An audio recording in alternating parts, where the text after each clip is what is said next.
Salut c'est Active, aujourd'hui dans la vidéo, je te montre comment diminuer tes tensions dans le dos. C'est parti!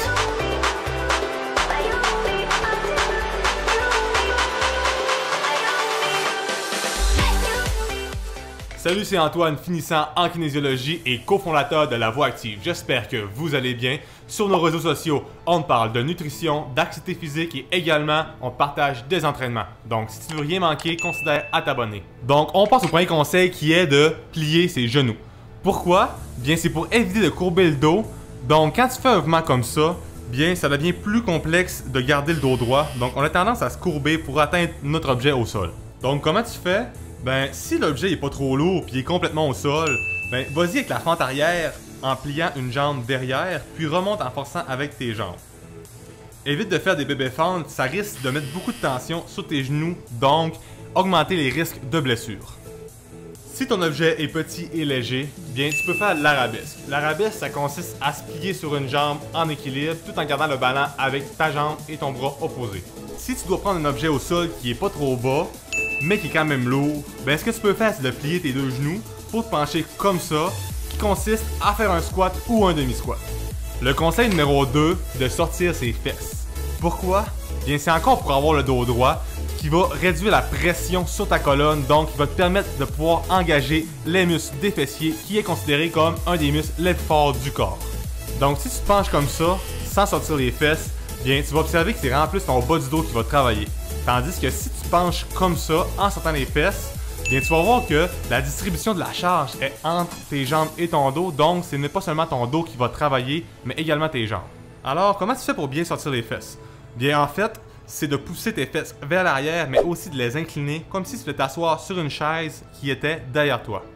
Alors, on passe au conseil numéro 3, qui est de contracter ses abdos. Pourquoi? Bien, le fait de les contracter, ça va permettre de stabiliser ton bassin quand tu forces, puis ça va éviter de concentrer toute la charge dans ton bas du dos.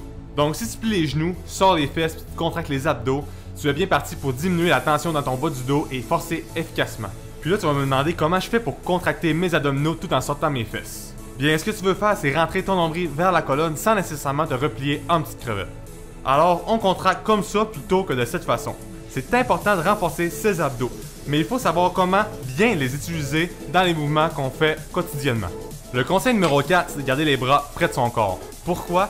Bien, le fait de les garder près de son corps, ça va te permettre d'être plus stable au niveau de l'épaule, du bassin, puis ça va faire que le poids va être plus léger à soutenir. Donc, adapte ton environnement pour que tu sois plus près de l'objet. Tu sais, on s'entend que c'est vraiment plus facile de monter une boîte comme ça, près de nous, au lieu d'essayer de la monter à bout de bras de cette façon. Alors, des trucs pour appliquer au quotidien, ben, quand tu vas aller chercher un objet en hauteur, utilise un step pour être plus proche. Si tu dois rester accroupi longtemps, prends l'habitude de t'asseoir avec le dos droit au lieu de t'appuyer sur un genou. En plus, on finit souvent par s'affaisser et arrondir son dos. Quand tu vas magasiner ou quand tu vas à l'épicerie, je te recommande d'utiliser 2 sacs légers plutôt qu'un sac lourd. Le fait d'utiliser 2 sacs légers dans chacune de tes mains, ben, ce que ça va faire, c'est que ça va mieux distribuer la charge. Au début, le plus difficile, c'est d'y penser. Mais à force d'appliquer ces trucs au quotidien, ton dos te remerciera. Chaque petit changement t'aidera à optimiser tes mouvements pour diminuer les douleurs dans ton bas du dos. J'ai confiance que tu vas réussir à trouver ce qui fonctionne pour toi pour diminuer tes douleurs dans ton bas du dos.